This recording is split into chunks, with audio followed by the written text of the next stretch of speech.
श्री स्वामी समर्थ. ओम नमः शिवाय. हर हर महादेव. भगवान भोलेनाथांच्या कृपेने तुमच्या सर्व इच्छा मनोकामना पूर्ण हो. उद्या आहे महाशिवरात्र. या दिवशी जर आपण काही उपाय केले, काही सेवा केल्या तर त्या खूप खूप प्रभावी ठरतात. कारण की या दिवशी शिवतत्व हे सहस्रपटीने कार्यरत असतं आणि या काळामध्ये आपण जी काही पूजा करू तर त्या पूजेचे आपल्याला अगणित फळ हे मिळत असतं.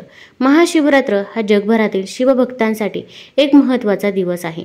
महाशिवरात्र हा तो दिवस आहे जेव्हा शतकानुशतके प्रतीक्षा, तपस्या आणि साधना केल्यानंतर भगवान शिव आणि माता पार्वती यांचे अखेर एकत्रीकरण झाले होते. तर काहींसाठी ही ती रात्र आहे जेव्हा भगवान शिव यांनी तांडव सादर केले, जे विश्वनिर्मिती, संरक्षण आणि विनाशाचे नृत्य आहे. आणि काहींसाठी हा दिवस भगवान शिव पृथ्वीवर अवतरतात, विशेषतः त्यांच्या काशी या नगरीत, आणि केवळ देवांमध्येच नव्हे तर मानवांमध्ये आणि साधकांमध्येही आनंद पसरवतात. महाशिवरात्रीच्या दिवशी पूजा सेवा केल्याने मागील पापे नष्ट होतात आणि मोक्ष मिळतो. असे म्हटले जाते की या रात्री जागृत राहिल्याने आध्यात्मिक वाढ होते. या दिवशी उपवास केल्याने शरीर आणि मन विषमुक्त होते आणि एक खोलवर वैयक्तिक आणि शुद्ध करणारा देखील अनुभव आहे. आता या दिवशी आपल्याला अंघोळीच्या पाण्यामध्ये काही वस्तू टाकून अंघोळ करायची आहे की ज्यामुळे आपलं जे काही दुःख, दारिद्र्य किंवा आपल्या मागे जर काही इडापिडा असेल, नजरबाधा झालेली असेल तर ती देखील दूर होण्यास मदत होईल. तसेच यासोबत आपण आणखीन देखील काही उपाय करायचे आहे. भगवान भोलेनाथांना काही वस्तू अर्पण करायची आहे की ज्यामुळे आपली कितीही कठीणातली कठीण इच्छा असो तर ती देखील पूर्ण होण्यास मदत होईल. तर कोणता उपाय करावा, कोणत्या सेवा कराव्या हे जाणून घेण्यापूर्वी तुम्ही चॅनलवरती नवीन असाल तर चॅनल लाईक करा व सबस्क्राईब देखील करा. कमेंटमध्ये श्री स्वामी समर्थ किंवा ओम नमः शिवाय, हर हर महादेव लिहायला विसरू नका की जेणेकरून आपल्याला देखील भगवान भोलेनाथांचा आशीर्वाद हा नक्की मिळेल. आता आपण महाशिवरात्रीच्या दिवशी सकाळी लवकरच उठायचं आहे. अगदी तुम्ही ब्रह्ममुहूर्तावरती उठलं तरी पण चालेल. ब्रह्ममुहूर्तावरती आपण जी काही पूजा करतो, सेवा करतो त्या सेवेचे अगणित फळ आपल्याला मिळत असते. कारण की त्या वेळेमध्ये वातावरणामध्ये देखील शांतता असते आणि आपण जी काही पूजा करतो त्या पूजेमध्ये देखील आपले लक्ष लागत असते. आता या दिवशी आपल्याला भगवान भोलेनाथांची पूजा करायची आहे. आता जवळपास शिव मंदिर असेल तर तिथे आपण जायचं आहे किंवा अगदी शिव मंदिरामध्ये आपल्याला उपाय करणे शक्य नसेल तर घरी शिवलिंग असेल किंवा घरी शिवलिंग जरी नसलं तर तुम्ही मातीचं पार्थिव शिवलिंग नक्की बनवू शकता. आता या दिवशी आपल्याला 5 रुपयाचे कॉईन घ्यायचे आहे. 1-1 रुपयाचे आपण 5 नाणी घ्यायची आहे आणि ही नाणी घेऊन आपण शिव मंदिरामध्ये जायचं आहे. जाताना एक तांब्या भरून पाणी देखील घ्यायचं आहे. तसेच भगवान शिवशंकरांना तुम्हाला ज्या काही वस्तू अर्पण करायच्या आहे तर त्या वस्तू देखील तुम्ही घेऊ शकता. आता तिथे गेल्यानंतर सर्वात प्रथम नंदीच्या पायावरती पाणी घालायचं आहे, नंदीचं दर्शन घ्यायचं आहे, त्यानंतर आतमध्ये जायचं आहे. आता आपण भगवान शिवशंकरांना शुद्ध जल अर्पण करायचं आहे. अर्पण करत असताना ओम नमः शिवाय, ओम नमः शिवाय या मंत्राचा जप करायचा आहे. आता ते 5 कॉईन आपण आपल्या हातामध्ये घ्यायचे आहे आणि आपली जी काही इच्छा आहे, मनोकामना आहे ती भगवान भोलेनाथांना सांगायची आहे. मग घरामध्ये पैसा येतो पण तो पैसा स्थिर राहत नाही किंवा ज्या काही आर्थिक टंचाई आहे त्याबद्दल तुम्ही भगवान भोलेनाथांना सांगायचं आहे. खूप कर्ज झालेलं आहे किंवा घरामध्ये पैसा येत नाही किंवा मेहनत करून देखील कष्टाचे फळ मिळत नाही, जे काही आहे ते मनापासून आणि श्रद्धेने आपण भोलेनाथांना सांगायचं आहे. त्यानंतर आता हे जे काही 5 कॉईन आहे तर त्यामधील पहिला कॉईन आपल्याला शिवलिंगावरती गणपतीचं स्थान जिथे असतं तिथे ठेवायचं आहे. आता ठेवत असताना आपण ओम नमः शिवाय, ओम नमः शिवाय या मंत्राचा जप करत राहायचा आहे. तसेच आपली इच्छा देखील बोलायची आहे.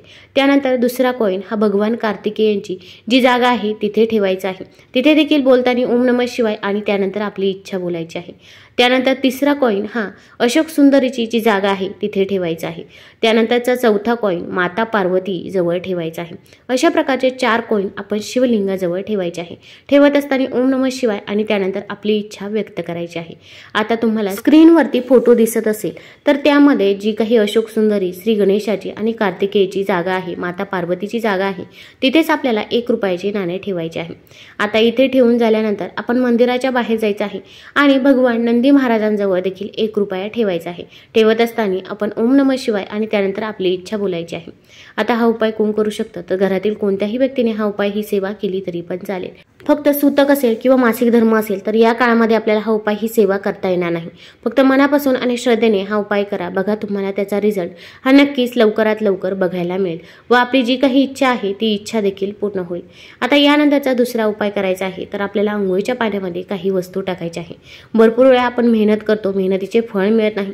तसेच आपण म्हणतो की आपल्याकडे लक्ष्मी काही केल्या येत नाही किंवा पूजा करून देखील पूजेचे फळ मिळत नाही. मग असे जर तुमच्या बाबत होत असेल तर आपण हळद घ्यायची आहे. हळदीमध्ये कच्चं दूध टाकायचं आहे. हे आपल्या शरीराला, त्वचेला लावायचं आहे. यामुळे माता लक्ष्मी हे आपल्याकडे आकर्षित होत असते असे म्हणतात. आता हे लावून आपण अंघोळ करायचे आहे. यामुळे आपली लक्ष्मी प्राप्तीची इच्छा पूर्ण होत असते. तसेच आपल्या घरामध्ये सुख, शांती, समृद्धी येत असते आणि यानंतर आपण जी काही पूजा करू, जी काही सेवा करू, तर त्या सेवेचे आपल्याला अगणित फळ हे बघायला मिळत असते. आता अंघोळ करताना अंघोळीच्या पाण्यामध्ये देखील आपल्याला काही वस्तू टाकायच्या आहे. अगदी तुम्हाला हळद, कच्चं दूध लावणे शक्य नसेल तरी पण आपण अंघोळीच्या पाण्यामध्ये या वस्तू टाकायच्याच आहे. अगदी घरातील लहान बाळ असो किंवा वृद्ध व्यक्ती असो किंवा घरामधील आजारी व्यक्ती असो, प्रत्येकाच्या अंघोळीच्या पाण्यामध्ये या वस्तू टाकायच्या आहे.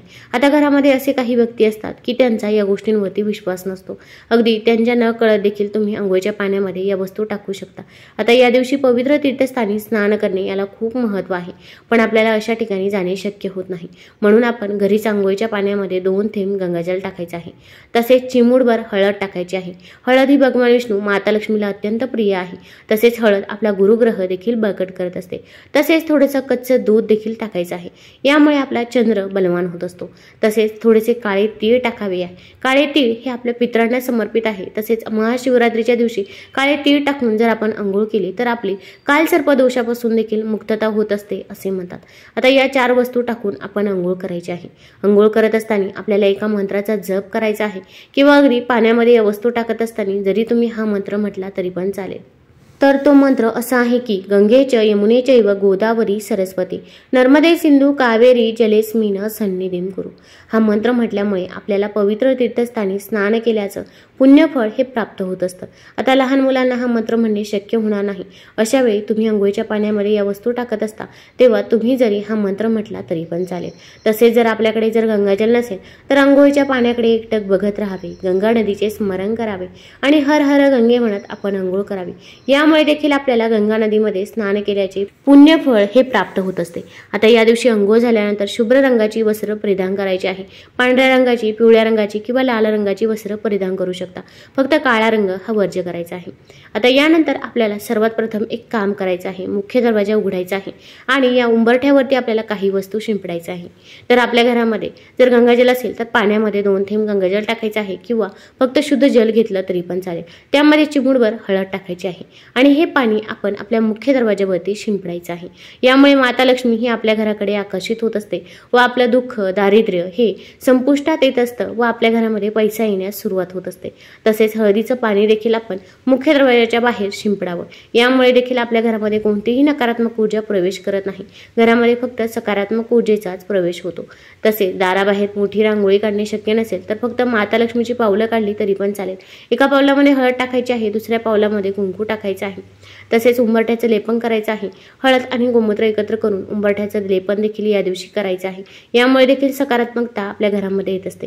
आपल्या घरामध्ये जर सकारात्मकता असेल तर आपल्या घरामध्ये दुःख, दारिद्र्य, गरिबी ही नसते. घरामध्ये सुख, शांती आणि समृद्धी येत असते. या दिवशी मुख्य दरवाजावरती आपण ओम नमः शिवाय किंवा श्री शिवाय नमस्तुभ्यम आवर्जून लिहायचं आहे. यामुळे भगवान भोलेनाथांचा आपल्याला आशीर्वाद हा प्राप्त होत असतो. तसेच या दिवशी आपण जर शिव मंदिरामध्ये गेला तर शिव मंदिरामधून आपण थोडंसं भस्म घरी घेऊन यायचं आहे आणि हे घरी आणल्यानंतर आपल्या मुख्य दरवाजावरती लावायचं आहे. अगदी त्यानेच आपण श्री शिवाय नमस्तुभ्यम किंवा ओम नमः शिवाय लिहिलं तरी पण चालेल. यामुळे कोणतीही नकारात्मक ऊर्जा आपल्या घरामध्ये प्रवेश करत नाही व आपल्या घरामध्ये सुख, शांती, समृद्धी येते. तुम्हाला जर हा व्हिडिओ आवडला असेल तर चॅनल लाईक करा, सबस्क्राईब करा. धन्यवाद.